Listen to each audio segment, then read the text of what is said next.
Cook with கோமாளி நிகழ்ச்சியின் season 5ல் Vijay Priyanka Deshpande போட்டியாளராக கலந்து கொண்டார். அப்போ அந்த நிகழ்ச்சியின் தொகுப்பாளராக இருந்த மணிமேகலைக்கும் பிரியங்காக்கும் இடையே உரசல் ஏற்பட்டு பிரச்சனையாக அது வெடிச்சுது. இதனால் விஜய் டிவியிலேருந்து மணிமேகலை வெளியேறிட்டாங்க. அதுக்கப்புறம் டான்ஸ் ஜோடி டான்ஸ் நிகழ்ச்சியை தொகுத்து வழங்க ஜீ தமிழ் தொலைக்காட்சிக்கு களமிறங்கிட்டாங்க. இது அவருக்கு நல்ல வரவேற்பும் கொடுத்தது.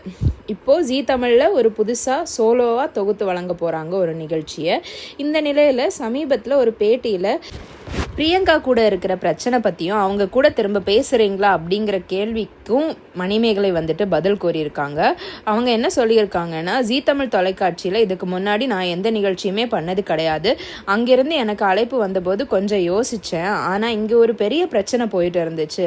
அப்போது இந்த பிரச்சனையிலேருந்து வெளியே வர்றதுக்கு அது ஒரு நல்ல வாய்ப்பாக தான் இருக்கும் அப்படின்ட்டு என் மனசு சொல்லுச்சு. நான் எப்போவுமே என் உள் மனசு என்ன சொல்லுதோ அதை தான் கேட்பேன் அப்படின்னு சொல்லியிருந்தாங்க. டான்ஸ் ஜோடி டான்ஸ் நிகழ்ச்சியை தொகுத்து வழங்கினது ஒரு நல்ல அனுபவம்.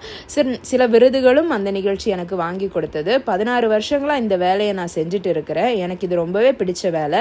கடந்த ஆண்டு பிரியங்காவோடு நடந்த சம்பவத்திற்கு பின் அவருடன் பேச வேண்டிய அவசியம் எனக்கு இருந்ததில்லை. என்னை பொறுத்த வரைக்கும் அது முடிஞ்சு போன சாப்டர் அப்படின்ட்டு மணிமேகலை பதில் கூறியிருக்காங்க. இது பற்றி உங்கள் கருத்து என்ன அப்படிங்கிறத கமெண்ட் செக்ஷனில் சொல்லுங்கள்.